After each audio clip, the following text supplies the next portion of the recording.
Welcome to Build Your Maverick Business, the podcast for underdog, outlier, and renegade entrepreneurs.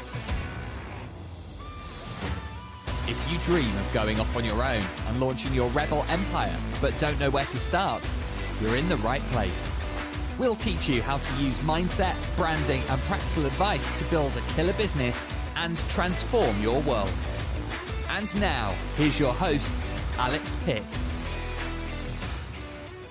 Hello, welcome back, you beautiful people. I hope you're keeping well. I myself am pumped up this morning. I've turned into a runner. I never saw this coming. I'm one of those people that goes for a jog every morning. I have dabbled in the past. I've done a couple of charity runs in the past, but I never thought I'd be doing a 5k at 7 a.m. I never thought I'd be that guy. It's really not that impressive to watch, if I'm honest. I do a couple of laps around our local park, and you do see a lot of the same faces at that time of day, the dog walkers, the commuters. And there are now, I shit you not, at least 3 people over the age of 70 that overtake me pretty much every day as I'm doing my run. Yeah, I'm not going to be breaking any records anytime soon. I also have English/Irish heritage, and how that manifests on a run is that I go bright tomato red, and not just my face either, it's all of me. Anyway, there's one thing that I wish people told you about starting out running, and that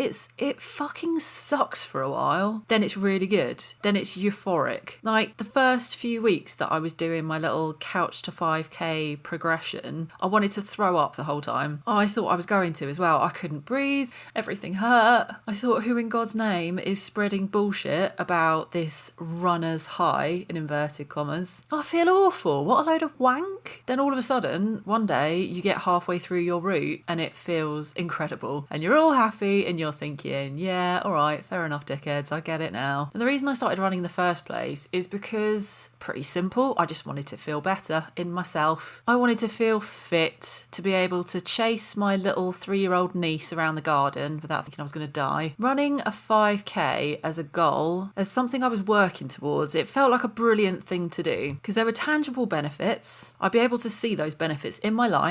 They would make me happy, to put it simply. Like I say, runner's high. It literally boosts my mood going out for a jog. Now I find that I can take 2 stairs at a time without getting out of breath. Bonus. Another cheeky bonus, I'm starting to fit into clothes that I haven't worn in about 3 years. That's nice. Opened up a whole new section of the wardrobe. These are things that have vastly improved my quality of life. That ability to regularly run a 5k before my working day, that was a goal worth achieving. Now on the flip side to that, one thing I have absolutely no pissing desire to ever do in my life is to run a marathon. Fuck that for a laugh. Don't see the point, personally. People shit themselves doing marathons. Actually shit their pants. Other weird shit happens as well. Their nipples bleed. What the fuck is that all about? They actually do throw up a lot. Don't see the point, honestly. For me, regularly running a 5k is enough. More than enough. Which brings me to the point of today's episode. Today, this little nugget, this little rambling is for anyone who's ever set an ambitious goal in their business, only to achieve it and still feel a bit shit afterwards.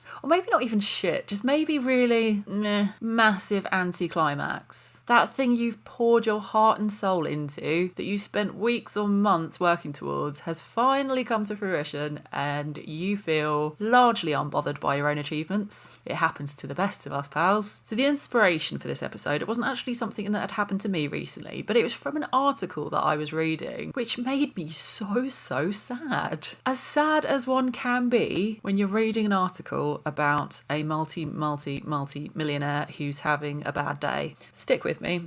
So, the co-founder of Loom. If you've never used Loom before, it's a very handy tool if you're working in a team and have to explain something really quickly without being that guy that says, oh, can we jump on a quick call? Might be easier. No one likes that guy. So it's a video messaging app. You can record a quick video that records your screen and your voice and ping it over to someone very fast. It's a great idea, and so it makes sense that the guy who formed this company has recently sold it for $975 million. That's not a bad bad payday, if you ask me. I believe he was a co-founder, so he's not taking all of that home for himself, but still. Now, you'd imagine that this fella is out there bathing in champagne, building gold statues of himself, just living his best life. But no, this is the sad bit. This is what he said. He said, I am rich and I have no idea what to do with my life. Right, let that sink in. This man has hit the fucking jackpot, the dream, and yet he went on to say, life has been a haze this year. After selling my company, I find myself in the totally unrelatable position of never having to work again. Everything feels like a side quest, but not in an inspiring way. It does just make me really sad. If you are a gamer like myself, you know the feeling when you've finished the main quest in a game and you can still play it, but it doesn't bring you the joy it used to. Everything's a bit of filler. It's all a bit sad. I've also heard it described as that feeling after Avengers Endgame where every film just felt a bit pointless because we had the big crescendo. What's next? Anyway, that, my friends, is what we call a success hangover. It's that feeling when you have climbed that mountain, you've gotten to the top, and instead of feeling like you're on top of the world, you just feel a bit off. Like, is that it? It's actually not that rare. It's not just the loom guy. I think it's actually way more common than people will admit. No one wants to be putting out there, hey, I've just hit a life-changing milestone and I still feel like shit. Can everyone clap anyway, though? But the problem is, this is what happens when you build your entire business chasing more and more and more and more and more. And you never stop to ask, what am I actually chasing? What's the point in all of this? Now, I've told you before, I love a business book, and there is one that I was reading recently, The Psychology of Money by Morgan Housel. Sorry if you're listening, Morgan. I doubt you are, but sorry I fucked up your name. There's a story that I love from this book, The Psychology of Money, where there's these two fellas at a party, and the party is hosted by a hedge fund guy. So we're talking silly money this fella earns. So these two guys talking at a party, and Joseph Heller, the guy who wrote Catch-22, says to his friend, fair play, this guy's rich, but I have something he will never have. Enough. Enough. That is such a rebellious word to some, especially in this social media world where everyone seems to be addicted to the idea of hustle. So that's the point of today's episode. If you don't know what enough looks like for you, like me and my 5K, never wanting to run a marathon, you might just end up moving the goalposts over and over. And when you do finally get to a goal, it won't feel like a victory. It'll be a bit wrong, a bit unsettling, and you might just have that moment of now fucking what? This is what I've learned to be fundamentally true over the last few years throughout my own experience, and it's that building a business isn't about hitting milestones. It's about building a life that you actually want to live. Wild concept, I realise. Because somewhere along the way, a load of influencers, a load of startup founders, maybe the influence of your shows like Shark Tank and Dragon's Den,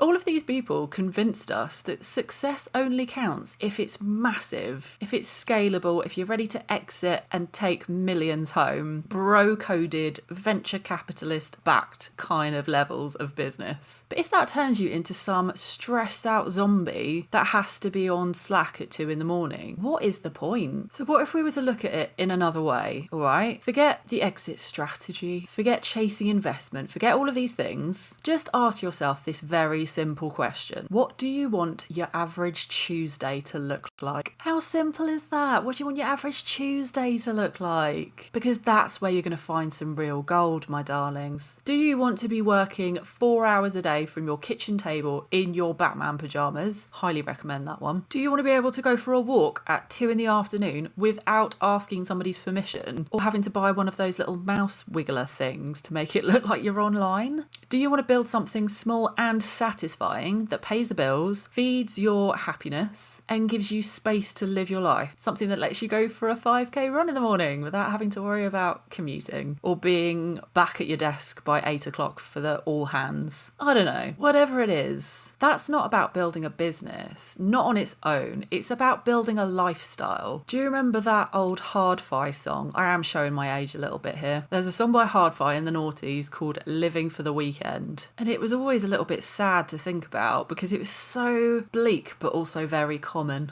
Like, if the only joy in your life is Friday night and you feel anxious as hell come Sunday afternoon, I feel like something's gone horribly wrong. You didn't start a business to be trapped in your own schedule of your own creation. This is the real challenge, right? It's about designing your business around your life, not the other way around. Setting the hours, choosing the clients carefully, saying no to things that make you feel a bit gross, because you're like the architect of it all now, and you need to build something that fits you. So you're not chasing some arbitrary goal that when you hit it probably won't feel anywhere near as good as you think it's going to. You've got to be really honest with yourself and say, do you want some fancy gold-plated LinkedIn bio, or do you want a life that makes you excited to get out of bed in the morning? I realise I'm being a little bit soapboxy right now, so this is my final take on this. And I do think it's something that everyone really needs to check themselves on, especially in this age of social media. Some of your goals, they're not even yours. They're going to be revenge fantasies, look at me now moments. They're for that smug ex-boss, the arsehole client, and that teacher who told you you'd never amount to anything. Don't get me wrong, I love a bit of spicy motivation. That's what I'm calling it.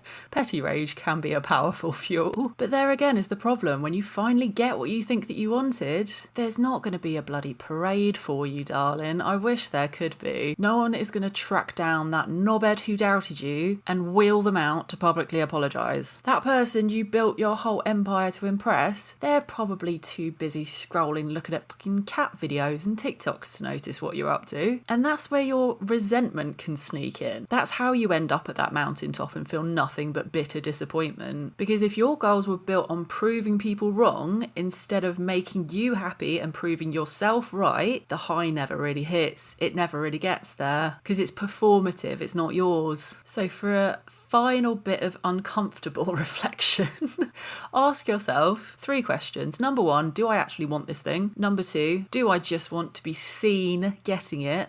Deep. Number 3, would I still want it if nobody else ever found out that I had it? Because really, if your honest answer is nah, I just want to shove this in someone's face, you've got to have a bit of a word with yourself, babes. That's not a goal. That's basically unresolved trauma. Sorry about that. You deserve goals that light you up. Don't build your business like a rom-com revenge scene. You want it to feel good even if no one else gives a shit. Trust me, the future you will thank you for it. Alright, you heroes. Have a good one. I'll catch you here next time. If you love what you're hearing in this podcast, but you are still yet to start that rebel empire of your own, I've got something that might help. Head over to the show notes of this episode where you will find a free 7-step action plan to kickstarting your first side hustle. It's got pretty pictures, it's got activities. What more could you want, my loves? Get it downloaded, try it out, let me know how you get on.